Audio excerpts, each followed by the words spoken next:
तरफ लोकार्पण, शिलान्यास, सौगातों की बरसात हो रही है, दूसरी तरफ क्योंकि ये कृषि क्षेत्र है तो किसानों की कृषि मेला भी यहाँ पर शुरू हो रहा है और अनेक योजनाओं इस अवसर पर मंच पर आज इस कार्यक्रम की अध्यक्षता करने वाले आदरणीय जगदीश नारायण मिश्र जी, हमारे प्रदेश सरकार के वरिष्ठतम मंत्री और आपके ही जिले से विधायक और मेरे प्रदेश अध्यक्ष थे तब जब मैं पहली बार विधायक बना था, ऐसे आदरणीय सूर्य प्रताप शाही जी, जिनके मार्गदर्शन में हम लोगों ने बहुत प्रारंभ काल से काम करना सीखा है, ऐसे प्रदेश के संगठन महामंत्री रहे, प्रदेश के अध्यक्ष रहे और अब देवरिया लोकसभा से लोकप्रिय सांसद है ऐसे डॉक्टर रमापति राम त्रिपाठी जी, हमारे बहुत ही प्रिय साथी और आज के इस कार्यक्रम के आयोजक, संयोजक और सलेमपुर के लोकप्रिय और विकास की गति को लगातार आगे बढ़ाने वाले सांसद भाई रविंद्र कुशवाहा जी। अभी कुछ ही दिन हुआ है आप सब लोगों ने देवरिया सदर की सीट में जिनको चुन करके विधानसभा में भेजा, ऐसे डॉक्टर सत्यप्रकाश मणि त्रिपाठी जी, आदरणीय सुरेश तिवारी जी, हमारे आदरणीय काली प्रसाद जी, आदरणीय धनंजय कनौजिया जी, आदरणीय संजय यादव जी, यह सभी हमारे माननीय विधायक हैं। केतकी सिंह जी विधायक बनना था, पीछे छूट गया था, मुझे पूरा विश्वास है 2022 में हम लोग विधायक बनाने में सफल होंगे। संचालन कर रहे संतोष पटेल जी, अशोक कुशवाहा जी, विधि सचिव सांसद जी रमाशंकर कुशवाहा जी, जो यहाँ पर सपरिवार विराजित है, श्रीमान जयराम कुशवाहा जी, राजकुमार शाही जी, पूर्वांचल विकास बोर्ड, राकेश प्रताप सिंह जी, अश्वनी सिंह जी, सवाल कुमार कुशवाहा जी, दिलीप सिंह बघेल जी, अमित सिंह बबलू जी, हर्ष चरण क्षेत्रीय मंत्री, वृद्धा कुशवाहा जी, पूर्व क्षेत्रीय मंत्री, अजय कुमार दुबे जी, हमारे जिला उपाध्यक्ष प्रदेश कुशवाहा जी, पारसनाथ सिंह कुशवाहा जी, गौरी शंकर गुप्ता जी और हमारे जगदीश यादव जी, हमारे पूर्व जिला अध्यक्ष महेंद्र यादव जी, गंगा कुशवाहा जी, जिला उपाध्यक्ष, बहुत नाम है यहाँ मंच पर और मंच के सामने। भारतीय जनता पार्टी के हमारे सभी देवतुल जो बूथ अध्यक्ष हो, चाहे सेक्टर के हो, चाहे मंडल के हो, चाहे जिले के हो, चाहे क्षेत्र के हो, चाहे प्रदेश के हो या भविष्य में बनने वाले, ऐसे सभी कार्यकर्ताओं को और इस क्षेत्र की महान जनता को मैं यहीं से सबके पास आ नहीं सकता, इसलिए यहीं से आप सबको प्रणाम करता हूं, आप सबका वंदन करता हूं, अभिनंदन करता हूं। और आप सबको जैसा कि अभी आपको बता दिया गया है, आज सौगात की बरसात जहां 126 करोड़ के लागत के लोकार्पण और शिलान्यास हो रहे हैं, या तो एक तरह से कह लीजिए कि ये ट्रेलर है, असली फिल्म आप क्षेत्र में देख रहे हैं और असली फिल्म आज बहुत सारे पत्थर लग गए, आगे लगने वाले होंगे। विकास के मामले में न सलेमपुर पीछे है, न देवरिया पीछे है, न यूपी पीछे है। विकास के पथ पर उत्तर प्रदेश तीव्र गति से आगे बढ़ रहा है और इसके लिए मैं आप सबको बधाई देता हूं। अगर आप सबके आशीर्वाद से उत्तर प्रदेश भारतीय जनता पार्टी को 2014 में 73 सांसद नहीं मिलते, 2017 में 325 विधायक नहीं मिलते, 2019 में भतीजे के गठबंधन के बाद भी 64 सांसद नहीं मिलते, तो माननीय नरेंद्र मोदी जी प्रचंड बहुमत की सरकार आज नहीं चला रहे होते और धारा 370 जिसे हम हटाने की बात कर रहे थे, आज उससे मुक्ति नहीं पाए होते। एक बार स्वतंत्रता का संग्राम था जिससे अंग्रेज इस देश को छोड़ करके भागने को विवश हुए, ऐसे भागवत भगत जी ऐसे उत्तर प्रदेश और बिहार की सीमा में किस प्रकार से लड़ाई लड़ी। अगर गांधी जी के राष्ट्रपिता महात्मा गांधी जी की अगुवाई में गुजरात से आंदोलन चला, अगर पश्चिम बंगाल से नेताजी सुभाष चंद्र बोस जी की अगुवाई में आंदोलन चला, तो देवरिया की धरती से भागवत भगत जी की अगुवाई में आंदोलन चला। मैं ऐसे वीर सेनानियों को जिनको जानते हैं, जिनको नहीं जानते हैं, उन सबको अपनी विनम्र श्रद्धांजलि अर्पित करते हुए अपने गुरुओं को प्रणाम करता हूं और उनका सबका वंदन अभिनंदन करता हूं। भागवत भगत जी के परिजन यहाँ पर आए हैं, मैं उनका भी अभिनंदन अपनी ओर से भी, पूरे यूपी की ओर से, पूरे देश की ओर से, आप सब की ओर से परिजनों का भी अभिनंदन करता हूं। मेरे भाइयों बहनों, आज देश के अंदर, प्रदेश के अंदर केंद्र में माननीय नरेंद्र मोदी जी के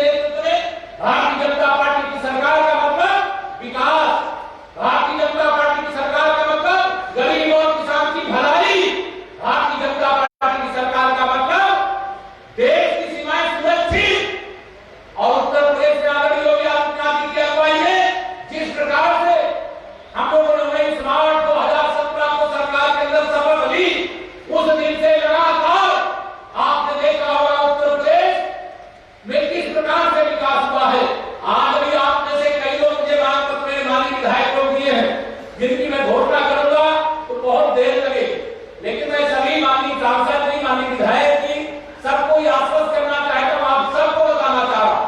जिस क्षेत्र के लोग यहाँ आए हैं नहीं आए हैं, मैं अपने माननीय सांसद और माननीय विधायक लोगों की कोई भी बात कभी अनसुनी नहीं करता, कभी उसको ठंडे रास्ते में नहीं डालता। मेरा प्रयास रहता है कि जो भी विकास का काम कोई हमारे जनप्रतिनिधि अपना महल बनाने की मांग नहीं करते हैं, अपने क्षेत्र की जनता के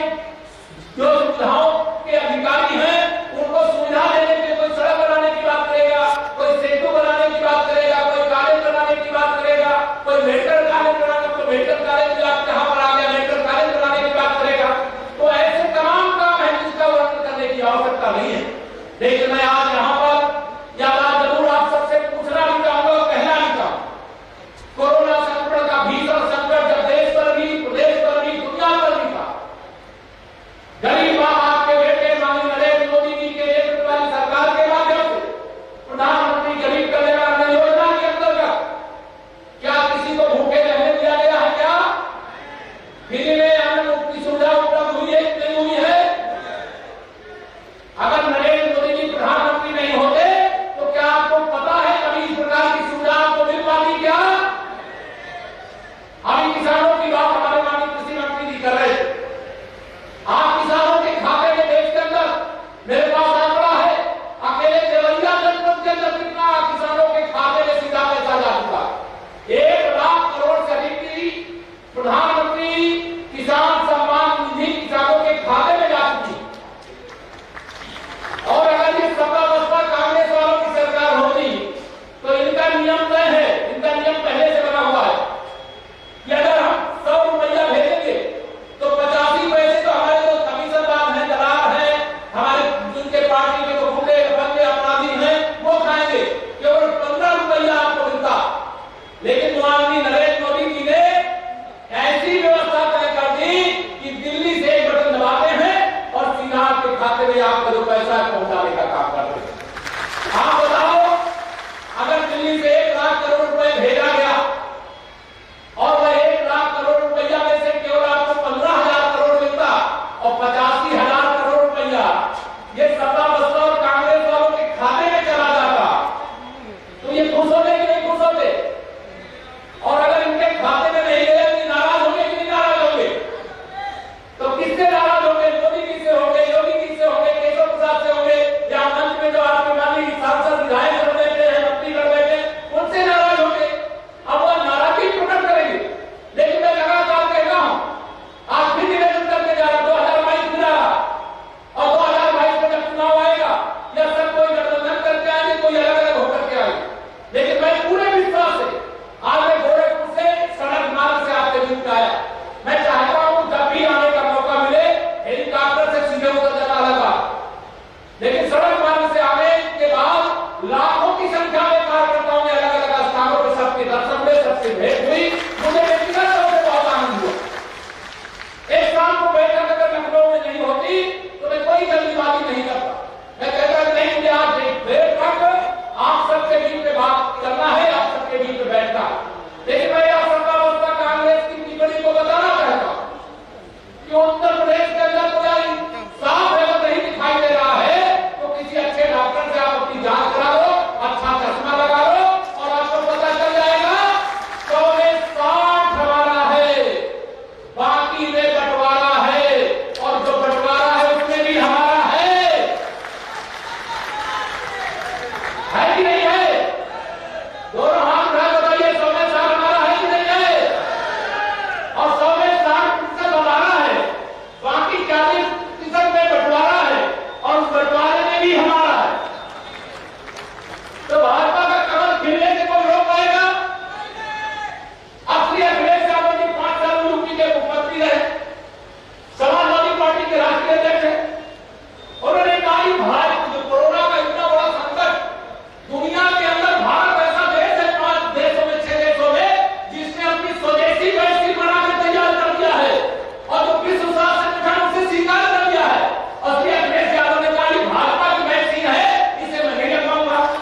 भारतीय जनता पार्टी के मोदी जी के विधेयक को रोक पाए क्या? इनको मैं बताना चाहता हूं, जिस वैक्सीन से आपको परहेज हो रहा है वह वैक्सीन तो जनता की अदालत में है और वह वैक्सीन का इस्तेमाल 2022 में प्रदेश की जनता आपके खिलाफ करेगी। और जब वो वैक्सीन का इस्तेमाल होगा तो यह चाहते हैं कि हम सत्ता में फिर से वापस आए और सत्ता में आप वापस आकर के लूट करें, खसोट करें, गरीबों का हक लूटे और 100 में से 85 हमारा है। वो लोग सोचते हैं कि 100 रुपया आपकी योजना का पैसा है तो यह सारे विरोधी चाहे तो 100 में 85 हमारा है और 15% देश के गरीबों, किसानों, मजदूरों का है। लेकिन मोदी जी के रहते हुए यह मुमकिन नहीं है। आप सबको मैं यहाँ पर कहना चाह रहा हूं क्योंकि हम लोगों का लक्ष्य विकास। जब कभी भी आप हमारी तुलना करना होगा पार्टी की, केंद्र की सरकार की, प्रदेश की सरकार, उन सरकारों, दोनों सरकारों की तुलना करते समय पिछला कार्यकाल याद करेंगे तब आपको डर लगने लगेगा कि पिछले कार्यकाल में क्या हो रहा था। क्या इतनी बिजली, इस प्रकार से सड़क, इस प्रकार की सुरक्षा, इस प्रकार से विकास, इस प्रकार से रोजगार जो इस समय मिल रहा है पहले मिलता था क्या? मिलता था? पहले नहीं मिलता था। पहले केवल कोई अपना झोला लेके घूमता था कि अगर रिश्वत की रकम आप हमारे झोले में डाल दो तो आपकी नौकरी पक्की। लेकिन आज रिश्वत, एक पैसे की रिश्वत दिए बगैर भी जिसका जो हक है ईमानदारी के साथ उस तक पहुंचाने का काम हमारी सरकार कर रही है। सड़क पहले नहीं बनती लेकिन अब जो सड़क बन रही है उसमें जमीन और आसमान का अंतर आपको दिखाई देता होगा। जितना बजट इस समय है उतना ही क्या बल्कि उससे ज्यादा बजट सपा की सरकार में होगा। लेकिन उस समय आज मेरे पास बहुत सारे साथी कहा करते हैं कि यहाँ सड़क में गड्ढा है। अब मेरे पत्रकार मित्रों को भी सड़क में गड्ढा खोजना पड़ रहा है। हमारे पत्रकार साथियों को भी, हमारे विपक्षी जो नेता बचे हैं फोटो खिंचाने वाले, उनको भी यह खोलना पड़ रहा है कि आज बिजली चली गई लेकिन पहले कितनी बिजली आती थी याद है? कितनी आती थी? 4 घंटे। अब कितनी आ रही है? क्योंकि पीछे जब याद करेंगे तब आपको ध्यान में आएगा। इसलिए मैं आप सबको यहाँ पर यह निवेदन करके, जैसे आप उत्तर प्रदेश के अंदर सरकार में आए, मुझे सड़क बनाने का डिपार्टमेंट मिल गया। तब सड़क बनाने का डिपार्टमेंट मिल गया तो मुझे सड़क तो बनाना है। लेकिन मैंने कहा उत्तर प्रदेश में विद्यार्थी प्राप्त करेंगे, जिस विद्यालय से प्राप्त करेंगे और जिस घर में बच्चा हमारा रहा है, पढ़ा है, पैदा हुआ है, उस बच्चे के घर तक की भी, उस बच्चे के स्कूल तक की सड़क भी बनाने का काम डॉक्टर APJ अब्दुल कलाम गौरव पद के नाम पे करें। आपके जिले में भी सड़कें बनी है, उसमें टॉपर बच्चों के नाम है। देश के लिए बलिदान कोई देंगे और उस बलिदानी वीर की सरकार में हम उनके घर तक उस वीर के नाम पर सड़क भी न बनावे तो हमने तय किया है कि अगर देश के लिए कोई देश की रक्षा करते हुए बलिदान देता है तो उसके घर तक की सड़क को जय हिंद वीर पथ के नाम से और उस बलिदानी वीर का फोटो लगा करके बनाने का काम करें। हम लोगों ने अभी तय किया है कि उत्तर प्रदेश के अंदर हमारे खिलाड़ी हैं, राष्ट्रीय और अंतर्राष्ट्रीय पदक जीत करके लाते। और उत्तर प्रदेश के अंदर कोई भी खिलाड़ी राष्ट्रीय और अंतर्राष्ट्रीय पदक जीत करके लाता है तो उसके घर तक की सड़क को मेजर ध्यानचंद विजय पथ के नाम से बनाने का काम करते हैं और खिलाड़ी का फोटो भी लगाने का काम करते हैं। हम यह तय किया, एक घटना मुझे संज्ञान में आई कि जो हमारे उत्तर प्रदेश से IAS अफसर बनते, IPS अफसर बनते, हम लोगों ने तय किया है कि अब तो उत्तर प्रदेश के टॉप 20 IAS IPS होंगे, उनके घर तक की सड़क भी बनाने का काम हम PWD के माध्यम से। एक बेटी जो लड़कियों में प्रथम स्थान देश में लाई थी, सुल्तानपुर, अब उसके घर तक के जाने का रास्ता गड़बड़ था। मुझे कुछ पत्रकार मित्रों ने बताया, मैंने तत्काल कहा जाओ आज ही नाम को, आज ही पत्रावली बना करके तो मैं आज ही स्वीकृत करने का काम करता और उसको स्वीकृत करने का काम किया। उस सड़क का निर्माण समय चालू। ऐसे अनेक काम है। हमारे सुरक्षा में लगे हुए पुलिस के जवान कई बार लोगों की सुरक्षा करते हुए अपने बलिदान देते। तो जिस प्रकार से देश की सुरक्षा करने के लिए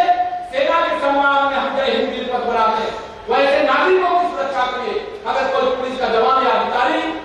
किसी प्रकार से बलिदान उसका हो जाता है, हम भगवान से प्रार्थना करते किसी के सामने ऐसा संकट ना आए। लेकिन अगर गुंडा और अपराधी और माफिया उत्तर प्रदेश में बनाने का काम कर रहे हैं तो हमारे पुलिस के जवानों को इस प्रकार की चुनौती का सामना करना पड़ता। उनके घर तक की सड़क विजय हिंद वीर पथ के नाम से बनाने का काम है। तो यह परिवर्तन आप देख रहे हैं।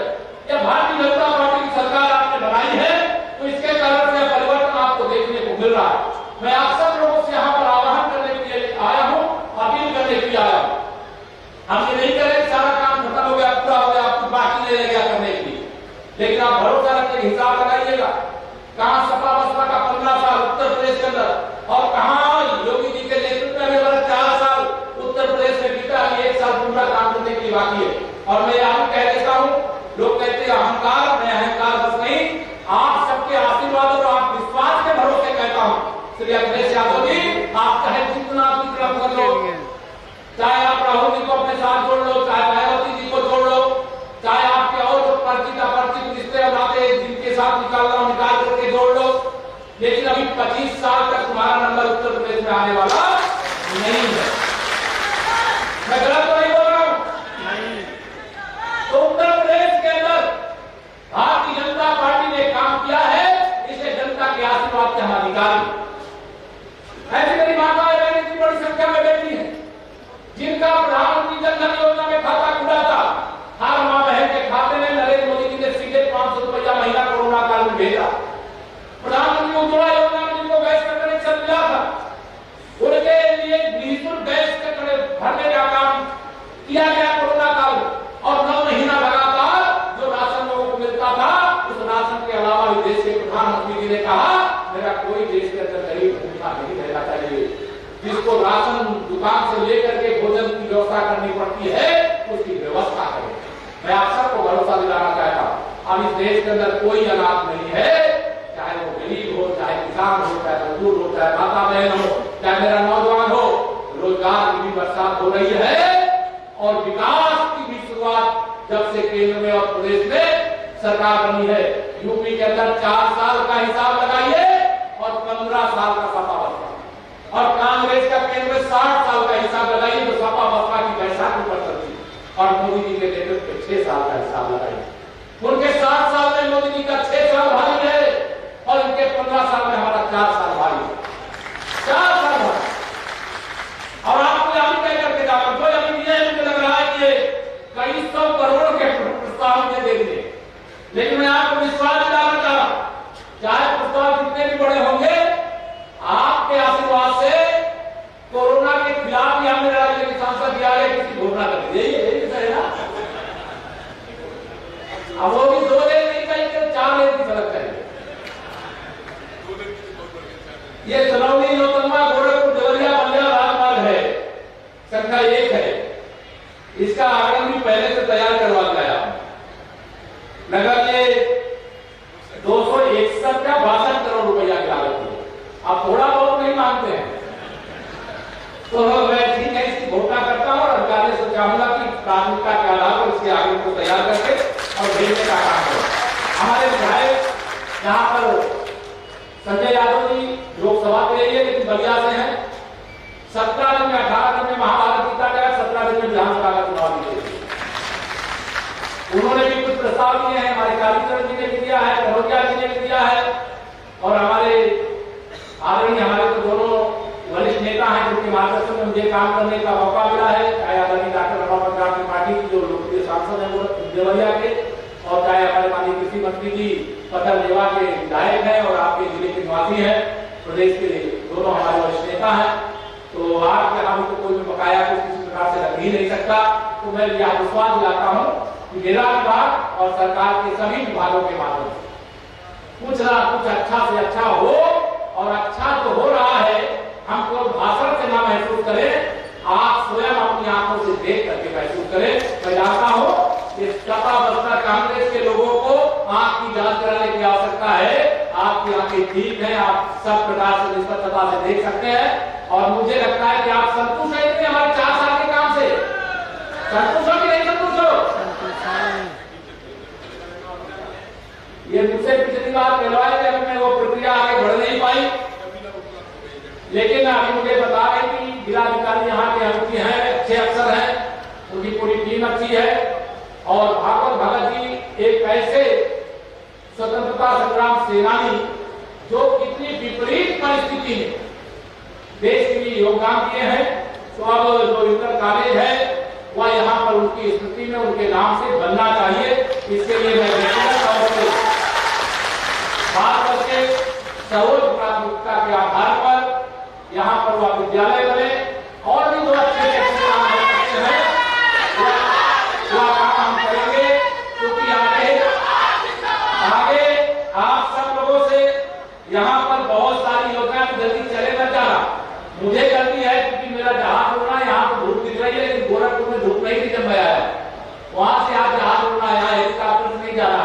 इसलिए लंबी यात्रा है। आप सब इतनी बड़ी संख्या में देख रहा हूं, कहीं जगह नहीं है, यहां ही नहीं, राजपुर में जहां आ रहा हूं पूरी रोड भरी पड़ी। बाजार से लेकर के और गोरखपुर तक कार्यकर्ता और जनता पूरी तरह से उत्साह से लबालब। और मैं सभी कार्यकर्ताओं को उत्साह को, क्योंकि वहां भाषण को नहीं दे सकता था, क्योंकि जल्दी जल्दी यहाँ पहुंचना था, फिर लौटना था, लेकिन मैं आप सबको यह भरोसा दे रहा हूं कि जो कार्यकर्ताओं का उत्साह है, जो विश्वास, उस विश्वास को हम टूटने नहीं देंगे। और जो अधिकारी हमारे वो आगे सुने, हमारे माननीय जनप्रतिनिधिगण, हमारे कार्यकर्ता जो पदाधिकारी हैं, वही नहीं, भारतीय जनता पार्टी के कार्यकर्ता का सम्मान सर्वोच्च प्राथमिकता पर रहना चाहिए। केशव प्रसाद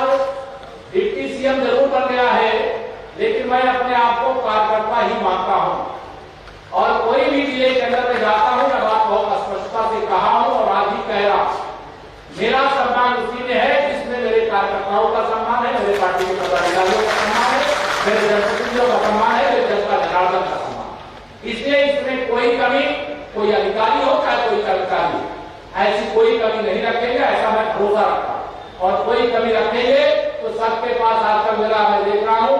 मेरा व्हाट्सएप भी बहुत लोगों को मिल गया है, मेरे कार्यालय का मेल भी मिल गया है, और जिनको नहीं मिला है वो सांसद जी को पकड़ लेंगे, विधायक जी को पकड़ लेंगे, सबको मिल जाए। जब भी कोई समस्या हो या समझना या सरकार आपके द्वार पर खड़ी है, इस प्रकार का विश्वास रखिएगा कि भारतीय जनता पार्टी की सरकार है, न किसी एक परिवार की सरकार है, एक परिवार की पार्टी है। भारतीय जनता पार्टी विश्व की सबसे बड़ी पार्टी, विश्व की। और इस पार्टी के आज आप देखिए, कोई भी साधारण से साधारण व्यक्ति बड़े से बड़े पद का, देश के प्रधानमंत्री किस परिवार से निकले हैं, उनका इतिहास हम सबको ज्ञात हो। केशव प्रसाद मौर्य भी आपके सामने खड़ा है, हम बहुत सारे लोग मुझे बहुत बचपन से जानते हैं। जिस परिवार से निकल करके मैंने राजनीति शुरू की है, कभी सोच भी नहीं सकता था कि मैं उत्तर प्रदेश भारतीय जनता पार्टी का अध्यक्ष या उत्तर प्रदेश का उप मुख्यमंत्री बनूंगा। लेकिन भारतीय जनता पार्टी ही एक ऐसी पार्टी है जो आज हमारी पार्टी में बूथ अध्यक्ष के पद पर है, भविष्य में वो राष्ट्रीय अध्यक्ष के पद तक पहुंच सकता है, प्रदेश अध्यक्ष बन सकता है, विधायक, सांसद, मंत्री और मुख्यमंत्री और प्रधानमंत्री बन सकता है, और ये भाजपा में ही संभव है। इसलिए मैं आप सबसे यही अपील करूंगा, भारतीय जनता पार्टी को कभी यह संभव समझना ये क्यों नरेंद्र मोदी जी और अमित शाह जी और जेपी नड्डा जी की पार्टी है, या केशव प्रसाद मौर्य या माननीय साहिब जी या माननीय रमाकांत त्रिपाठी जी या सांसद जी, लोग की पार्टी नहीं है, ये सभी देशवासियों की पार्टी है। क्योंकि हमारी पार्टी का संकल्प सबका साथ, सबका विकास, सबको सम्मान, सबको स्थान देते हुए एक साथ आगे बढ़ने का काम करना है। आप सब इतनी भारी संख्या में यहाँ आकर के मुझे अपना आशीर्वाद दिए, हमारे जो नेतृत्व करता है उनको अपना आशीर्वाद दिए, आपका आशीर्वाद बना रहे और आप भरोसा रखिएगा। अभी कोरोना की वैक्सीन तो हमारे वैज्ञानिकों ने, हमारे डॉक्टरों ने तैयार कर ली है। कोरोना से मुक्ति के पथ पर देश प्रदेश तो आगे बढ़ गया, सारी तैयारियां पूरी हो गई, लेकिन हम दुनिया को भी कोरोना वैक्सीन सप्लाई करेंगे। लेकिन जब चुनाव आवे तो जो श्री अखिलेश जी कहते हैं कि भाजपा की वैक्सीन है, तो मैं उनको बताना चाहता हूँ ये वैज्ञानिकों की वैक्सीन है, ये शोध करने वालों की वैक्सीन है, ये कोरोना रोग से मुक्ति दिलाने वाली वैक्सीन है। लेकिन जनता आपको सही वैक्सीन 2022 में जरूर देगी, जिसका जरूर आप विश्वास रखिएगा। और ये अपील करता हूँ, वैक्सीन देना जब समय आवे तो भूल तो नहीं जाओगे। ये बता, जब 2022 में चुनाव आएगा, जब इनको वैक्सीन, जो वैक्सीन कहते हैं कि बीजेपी की वैक्सीन है, तो इनको बताना है कि नहीं बताना है भविष्य में कि बीजेपी की नहीं, वैज्ञानिकों की कितनी बड़ी तपस्या। देश के प्रधानमंत्री जहां जहां रिसर्च हो रहा था, हजार काम छोड़ करके कोरोना काल में वहां जाकर के वैज्ञानिकों से मिल रहे थे। हमारे देश के अंदर वो औषधि महानियंत्रक जो दवाओं के सबसे बड़े अधिकारी होते हैं, ड्रग के अधिकारी होते हैं, वह उसको अनुमोदित कर चुके हैं। विश्व स्वास्थ्य संगठन प्रशंसा कर रहा है, लेकिन सपा और कांग्रेस वालों का भी विश्वास नहीं हुआ है। जैसे इनको सर्जिकल स्ट्राइक और एयर स्ट्राइक पर विश्वास नहीं हुआ था, इनको लग रहा है कि स्वदेशी वैक्सीन बन गई है, तो लगता है इनके खिलाफ सर्जिकल स्ट्राइक हो गई। इसलिए मैं आप सबको निवेदन करूंगा कि 2022 में जो वैक्सीन इनको देना है वो भाजपा को नहीं देना है, वो वैक्सीन तो जनता को देना है, क्योंकि लोकतंत्र में जनता ही मालिक होती है और जनता की जब आवाज ठीक से वैक्सीन दीजिए। लेकिन अभी कोरोना से मुक्ति के लिए देश को वैक्सीन की व्यवस्था हमारे वैज्ञानिकों ने लंबे शोध के बाद तैयार की है और दुनिया की सबसे अच्छी वैक्सीन हमारे देश के अंदर बनी है। और इसके लिए मैं अपने वैज्ञानिकों को आप सबकी ओर से अपनी ओर से बहुत बहुत बधाई देता हूँ, शुभकामना देता हूँ और आप सबको एक बार फिर से सादर प्रणाम करता हूँ और आप सबसे निवेदन करूंगा एक बार फिर से जय घोष लगाएंगे। भारत माता की, भारत माता की, भारत माता की जय श्री राम। मैं बोलूंगा भागवत भगत जी, आप बोलेंगे अमर रहे हमारे भागवत भगत जी, भागवत भगत जी। और एक बात कहकर के रवि जी जा रहा, मैं अभी रास्ते में चर्चा कर रहा था, जब 4 जनवरी आती है तो उस समय कोहरा वगैरह छाया रहता है, मुझे लगा आज मैं नहीं जा पाऊंगा, कहीं मोबाइल से मुझे संबोधित करना पड़ेगा, तो लोग उससे बहुत नाराज हो गए। इसलिए कार्यक्रम यहाँ स्थानीय स्तर पर तो अच्छे ढंग से करने का काम